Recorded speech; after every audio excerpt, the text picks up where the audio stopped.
สบายดีท่านผู้ชมที่เคารพสบายดียินดีต้อนรับท่านเข้าสู่รายการสื่อสารผ่านฝุ่นชีวิตใกล้ฝุ่นผลกระทบจากลมหายใจเดียวกันจากมหาวิทยาลัยสุภานุวงศ์พบกับข้าพเจ้าอนุสิทธิ์จันทร์สว่างพร้อมด้วยแอนนาสุขเสริมซึ่งรายการสื่อสารผ่านฝุ่นของพวกเราเป็นรายการที่นำเสนอเกี่ยวกับปัญหาหมอกควันมลพิษทางด้านอากาศหรือรู้จักกันดีในนามฝุ่น PM 2.5 ซึ่งพวกเรากำลังประสบพบพออยู่ในปัจจุบันนี้เจ้าแม่นแล้วหลังจากในช่วงที่ผ่านมาพวกเขาต้องพบเจอกับปัญหาฝุ่นละอองขนาดน้อยหลายที่ส่งผลกระทบต่อสุขภาพของประชาชนอย่างต่อเนื่องเพอปัญหาฝุ่นเป็นปัญหาร่วมกันที่จะต้องแก้มือข้อภัยที่จะต้องลงมือกันแก้ไขและพวกเขาอยู่ในภาคพื้นที่มีความเสี่ยงจากฝุ่น PM 2.5ด้วยกันแล้วเจ้าพบกันในมื้อนี้ก็ถือว่าเป็นอาทิตย์สุดท้ายของเดือนเมษายนกันแล้ว และในสภาพตัวจริงสภาพอากาศในโรงพยาบาลของพวกเรารู้สึกเป็นอะไรแล้วแอนนาเจ้าสภาพอากาศค่อนข้างโลกบางในขณะนี้ก็สังเกตเห็นเลยได้ว่ามีฟ้าแดดส่องมีฝนตกในบางท้องถิ่นอุณหภูมิลดลงและมีลมพัดแรงเห็นให้อากาศเย็นบรรยากาศโดยรวมก็ถือว่าดีขึ้นหลายเห็นได้ชัดเจนเลยว่าท้องฟ้านั้นปลอดโปร่งค่าฝุ่นก็ลดลงบ่เห็นหมอกขอนหน้าแร่หลายคือกับช่วงที่ผ่านมาประชาชนสามารถกลับมาใช้ชีวิตได้อย่างปกติ แต่ก็ยังต้องติดตามสภาพอากาศและสถานการณ์เบิ่งแยงสุขภาพอยู่เป็นประจำคาดว่ามือต่อไปอาจจะมีฝุ่นเพิ่มขึ้นหลายก็เป็นไปได้เอาละท่านผู้ชมเมื่อท้องฟ้าปลอดโปร่งอากาศดีขึ้นแน่นอนว่าโอกาสในการเกิดไฟป่าก็ยิ่งสูงขึ้นได้เช่นเดียวกันฉะนั้นปัญหาฝุ่นควัน PM 2.5 ก็ยังคงเป็นปัญหาที่พวกเราจะต้องช่วยกันเบิ่งแยงโดยเฉพาะการป้องกันมันใส่ผ้าอัดปากอัดดังหรือหน้ากาก N95 ทุกครั้งเมื่อออกจากบ้านปัจจัยที่สำคัญเฮ็ดให้สถานการณ์ดีขึ้นนั้นมาจากการเปลี่ยนแปลงของสภาพอากาศ ทั้งกระแสลมที่ช่วยพัดพาฝุ่นออกจากพื้นที่รวมถึงการร่วมมือของประชาชนในการลดการจูดในพื้นที่โล่งและการควบคุมแหล่งกำเนิดของมลพิษต่อไปเราไปเบิ่งการรายงานจากกรมอุตุนิยมและอุทกศาสตร์เกี่ยวกับพยากรณ์อากาศในช่วงนี้พยากรณ์อากาศประจำวันที่28เมษายน2026ในเวลา 12:56 น. ความกดดันต่ำของอากาศร้อนยังปกคลุมอยู่ทั่วทุกภาคของประเทศลาวโดยกำลังอ่อนสมทบกับกระแสลมตะวันตกเฉียงใต้ซึ่งจะเฮ็ดให้อากาศยังร้อนอยู่ทั่วไปพร้อมจะมีฝนพร้อมจะมีฝนตกฟ้าร้องฟ้าเลื่อมในระดับคอย5 ปานกลางและจะตกหนักตกหนักหลายอยู่บางท้องถิ่นแข้งภาคใต้พร้อมมีลมพัดแรงอยู่ในแต่ละภาคดังนั้นข้อแจ้งเตือนถึงประชาชนบรรดาเผ่าองค์การปกครองและองค์การจัดตั้งทุกภาคส่วนจงมีสติระมัดระวังต่อสภาพอากาศร้อนเอาหลายซึ่งจะเห็นให้เกิดมีอัคคีภัยมีผลกระทบต่อสุขภาพของผู้เฒ่าและเด็กน้อยโรคลมแดดพร้อมนี้ให้หลีกเลี่ยงกิจกรรมกลางแจ้งเป็นเวลาดนซึ่งในระยะนี้อาจจะเห็นให้เกิดมีฟ้าร้องฟ้าเลื่อมฟ้าผ่ามักเห็บตกและลมพัดแรงอยู่บางท้องถิ่นซึ่งแขวงหลวงพระบางของพวกเขาอุณหภูมิต่ำสุดอยู่ที่30องศาและสูงสุดอยู่ที่34องศามีฝนตกฟ้าร้องฟ้าเลื่อมในบางพื้นที่ข้อติดตามพยากรณ์อากาศจากกรมอุตุนิยมและอุทกศาสตร์อย่างต่อเนื่องขอขอบใจข้อมูลจากกรมอุตุนิยมและอุทกศาสตร์เกี่ยวกับพยากรณ์อากาศในช่วงนี้ต่อไปเป็นการรายงานสถานการณ์ฝุ่นควัน PM 2.5 อยู่ในบรรดา8แขวงภาคเหนือซึ่งเป็นข้อมูลจาก IQAir ประจำวันที่28เมษายน ภาพอินโฟกราฟิกที่ทุกท่านกำลังเห็นในตอนนี้คือการจัดอันดับ8แขวงภาคเหนือเริ่มต้นโดยแขวงที่มีดัชนีคุณภาพสูงกว่าหมู่ได้แก่แขวงหัวผันมีค่าดัชนีคุณภาพสูงสุดอยู่ที่70 AQI ต่อมาแขวงเสียงขวางมีค่าดัชนีคุณภาพอยู่ที่66 AQI ส่วนแขวงลำปะบางมีค่าดัชนีคุณภาพอยู่ที่58 AQI ซึ่งอยู่ในเกณฑ์สีเหลืองแม่นดีปานกลางตามมาด้วยแข้งร่วงน้ำถา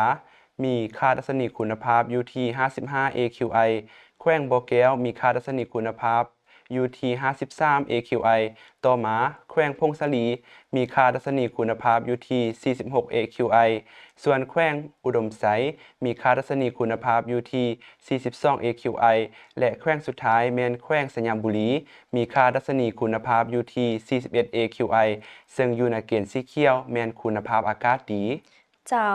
ส่วนปริมาณฝุ่นคอน PM 2.5 จากบรรดา8แขวงภาคเหนือแขวงหัวพันมีปริมาณค่าฝุ่นคอน PM 2.5 สูงกว่าหมู่อยู่ที่19 ไมโครกรัมต่อเม็ดก้อนซึ่งถือว่าอยู่ในระดับดี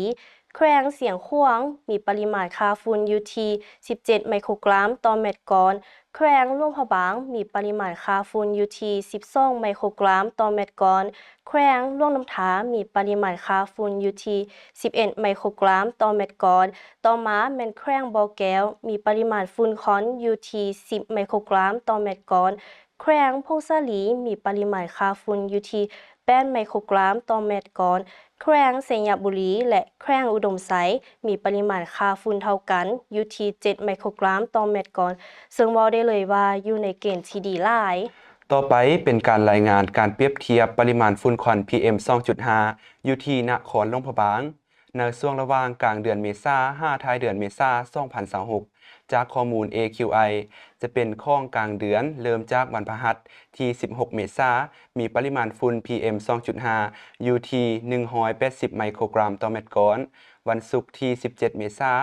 มีปริมาณค่าฝุ่นอยู่ที่253 ไมโครกรัมต่อเม็ดก้อนและวันเสาร์ที่18 เมษายนมีปริมาณค่าฝุ่นอยู่ที่277 ไมโครกรัมต่อเม็ดก้อนซึ่งเห็นได้เลยว่าทั้ง3มื้อที่ผ่านมาพบว่าค่าฝุ่นมีผลกระทบต่อสุขภาพส่วนของท้ายเดือนเริ่มวันอาทิตย์ที่26 เมษายนมีปริมาณค่าฝุ่นอยู่ที่23 ไมโครกรัมต่อเม็ดก้อนวันจันทร์ที่27 เมษายนมีปริมาณค่าฝุ่นอยู่ที่24 ไมโครกรัมต่อเม็ดก้อนและวันอังคารที่28 เมษายนมีปริมาณค่าฝุ่นอยู่ที่29 ไมโครกรัมต่อเม็ดก้อนซึ่งเปรียบเทียบให้เห็น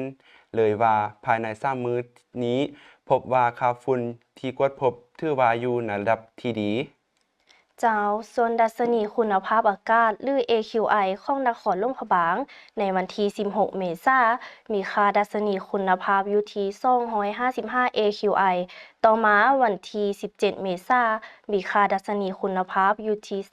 355 AQI และวันที่18 เมษายนมีค่าดัชนีคุณภาพอยู่ที่404 AQI ในช่วงนี้เห็นได้เลยว่าจะเป็นสีส้ม5สีแดงซึ่งจะมีผลกระทบ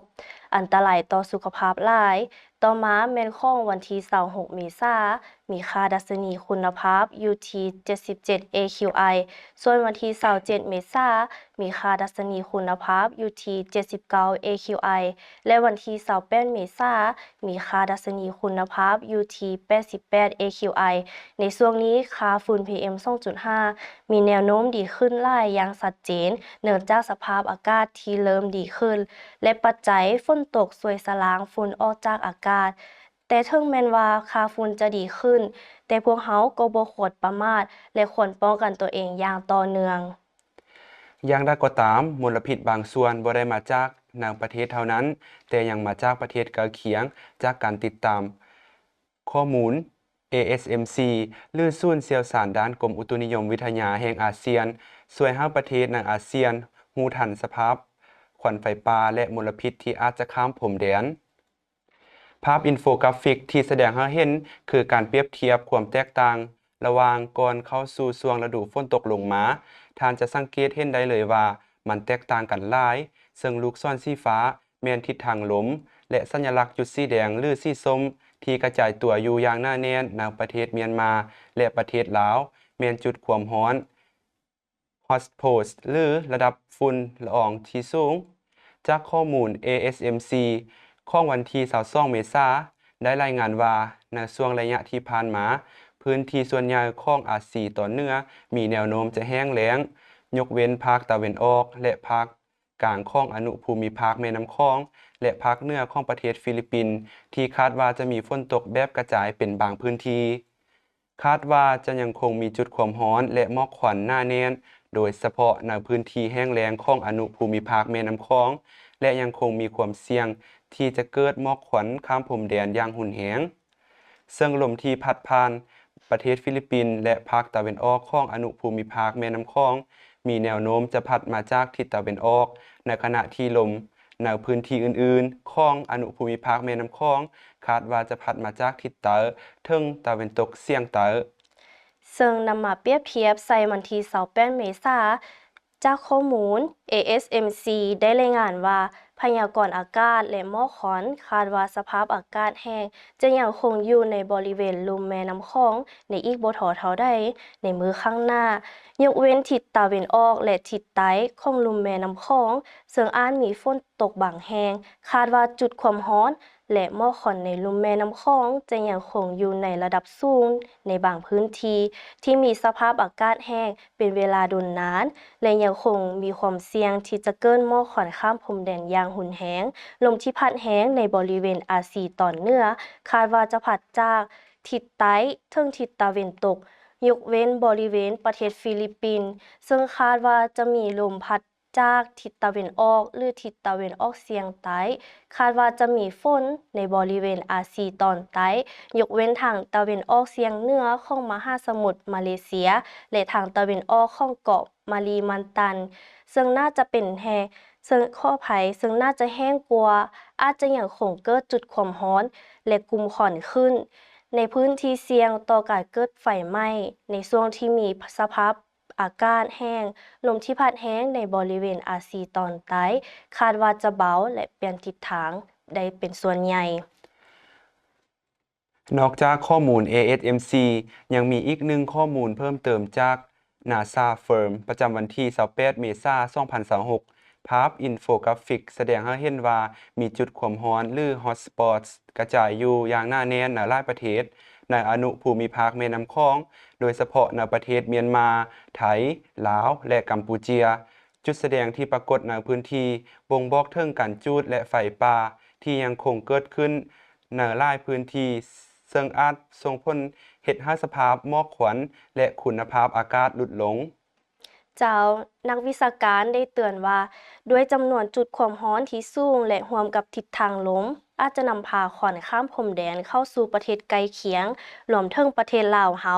ฉะนั้นแนะนำให้ประชาชนติดตามข่าวสารอย่างใกล้ชิดและหลีกเว้นการอยู่กลางแจ้งในพื้นที่ที่มีหมอกควันหนาแน่นเพื่อลดพรความเสี่ยงต่อสุขภาพคาดว่าสถานการณ์จุดความร้อนและหมอกควันจะยังคงอยู่ในระดับที่สูงในอนุภาคพื้นลุ่มแม่น้ำคองภายใต้สภาพอากาศที่แห้งแล้งที่ยังคงค้างคาประกอบกับลมที่พัดพาฝุ่นละออง PM 2.5 ข้ามพรมแดนจากประเทศหนึ่งไปอีกประเทศหนึ่งขอขอบใจข้อมูลจากการรายงาน ASMC หรือศูนย์เชี่ยวชาญด้านกรมอุตุนิยมวิทยาศาสตร์แห่งอาเซียนและจาก NASA Firms เจ้าสถานการณ์แบบนี้เห็นให้หลายเมืองในพื้นที่มีคุณภาพอากาศอยู่ในระดับที่อันตรายส่งผลเห็นให้ประชาชนเกิดอาการเจ็บป่วยได้เช่นไอและหายใจลำบากนอกจากนั้นฝุ่น PM 2.5 ยังกระทบต่อเศรษฐกิจโดยเฉพาะด้านการท่องเที่ยวอีกด้วยเจ้าปัญหานี้บ่แม่นปัญหาของประเทศใดประเทศหนึ่งแต่เป็นปัญหาข้ามพรมแดนที่ต้องอาศัยความร่วมมือจากประเทศในภาคพื้นลุ่มแม่น้ำคองเช่นการลดการจุดเผาและการควบคุมมลพิษถึงอย่างใดก็ตามสถานการณ์ฝุ่นคาดว่าจะค่อยๆดีขึ้นเมื่อฝนเริ่มตกลงหลายในช่วงท้ายเดือนเมษายนหรือต้นเดือนพฤษภาคม2026เอาล่ะท่านผู้ชมระยะต่อไปเฮาไปเบิ่งข้อภัยเฮาจะให้ทุกท่านมาเรียนรู้เกี่ยวกับฝุ่นให้หลายขึ้นรวมทั้งการรับมือกับระยะความรู้สู้ฝุ่น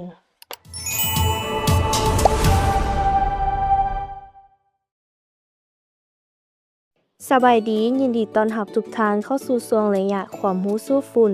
จากรายการสื่อสารผ่านฝุ่นมหาวิทยาลัยสุภานุวงศ์และในมื้อนี้เฮามาสื่อสารความรู้สู้ฝุ่นในเรื่อง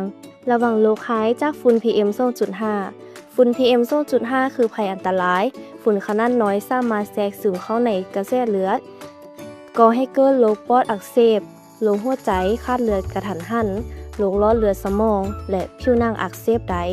5 กลุ่มโรคร้ายจากฝุ่น PM 2.5 ที่ต้องระวัง 1. โรคระบบทางเดินหายใจไอเหือหางแน่นหน้าอกและปอดอักเสบ 2. โรคหัวใจและหลอดเลือด ฝุ่นเฮ็ดให้เลือดข้นหัวใจเฮ็ดเวียงหนัก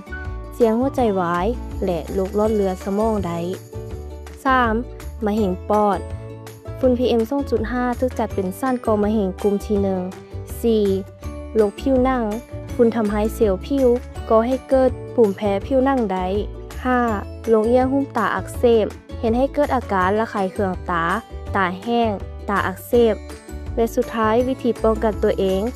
มันกดสอบคุณภาพอากาศเสกค่าฝุ่นก่อนออกจากบ้านใส่หน้ากากเลือกใส่หน้ากาก N95 หรือหน้ากากที่กันฝุ่น PM 2.5 ดีๆลดกิจกรรมกลางแจ้ง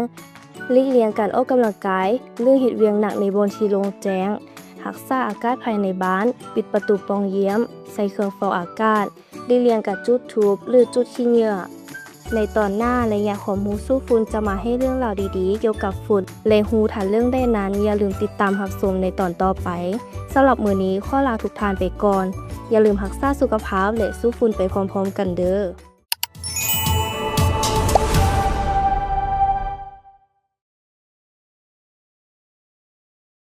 เจ้าที่ผ่านไปนั้นก็คือระยะความรู้สู่ฝุ่นผ่านรายการสื่อสารผ่านฝุ่นจากทางมหาวิทยาลัยสุพรรณวงศ์ท่านผู้ชมการเดินทางข้องยาดน้ำคือความลับจากฟ้าที่วิทยาศาสตร์ค้นพบเคยสงสัยบ่ว่าน้ำฝนที่ตกลงมาจากฟ้าสูงๆนั้นมีจุดเริ่มต้นมาจากไสมันบ่แม่นเพียงแต่เรื่องของเมฆและฝนเท่านั้นแต่มันคือความมหัศจรรย์แห่งฟิสิกส์ที่ธรรมชาติสร้างขึ้นอย่างสมบูรณ์แบบ 1. จุดเริ่มต้นการระเหยที่เบิ่งบ่เห็นทุกอย่างเริ่มต้นจากแสงแดดที่แผ่รังสีความร้อนลงมาใส่หน้าน้ำในมหาสมุทรแม่น้ำลำเสความร้อนนี้เฮ็ดให้โมเลกุลของน้ำสั่นสะเทือนและเปลี่ยนสถานะจากของแล้วกลายเป็นไอน้ำที่เบิ่งบ่เห็นได้ด้วยตาเปล่าแล้วฟูขึ้นสู่ชั้นบรรยากาศ 2. การก่อตัวของเมฆโดยความลับของฝุ่นเมื่อไอน้ำลอยขึ้นไปสูงมันจะพบกับอากาศที่เย็นลงแต่ไอน้ำบ่สามารถรวมตัวเป็นหยาดน้ำได้เองแบบลอยๆนักวิทยาศาสตร์ค้นพบว่ามันจะต้องมีแก่นกันตัวเช่นฝุ่นละอองขี้เถ้าไฟป่าหรือแม้แต่ละอองเกสรดอกไม้ไอข้อไผไอน้ำจะเข้าไปเกาะตัวกับฝุ่นเหล่านี้แล้วกันตัวเป็นหยาดน้ำน้อยๆจนรวมตัวกันเป็นกลุ่มเมฆที่เราเห็นนั่นเอง 3. เมื่อเมฆแบ่งน้ำบ่ไหวภายในเมฆหยาดน้ำน้อยๆนับล้านจะต่ำกันและรวมตัวกันให้ใหญ่ขึ้น เมื่อพวกมันมีขนาดใหญ่และหนักจนแรงดึงดูดของโลกเอาชนะแรงพัดของลมได้พวกมันก็จะตกลงมาเป็นฝนที่มอบความชุ่มชื้นให้กับโลกของพวกเขา เจ้าฮู้หรือบ่ฝนส่วนหลายเคยเป็นน้ำที่กามมาก่อนในเขตที่มีอากาศหนาวหรือเมฆอยู่สูงหลายฝนบ่ได้เริ่มต้นเป็นน้ำแต่มันเริ่มจากการกามน้อยๆของก้อนเมฆ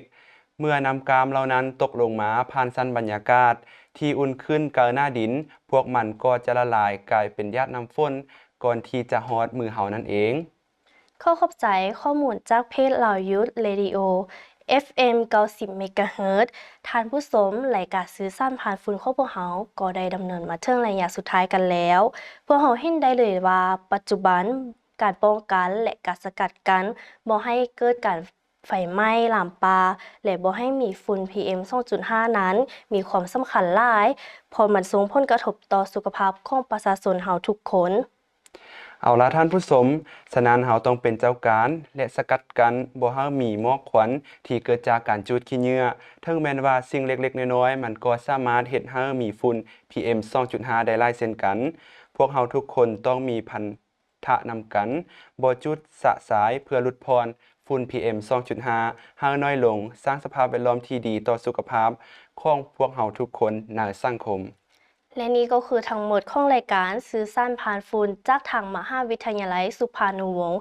ขอขอบใจทุกท่านที่ให้เกียรติติดตามสำหรับมื้อนี้พิธีกรพร้อมโดยทีมงานต้องขอลาทุกท่านไปก่อนแล้วพบกันใหม่ในโอกาสหน้าสำหรับมื้อนี้ขอกล่าวคำว่าสบายดี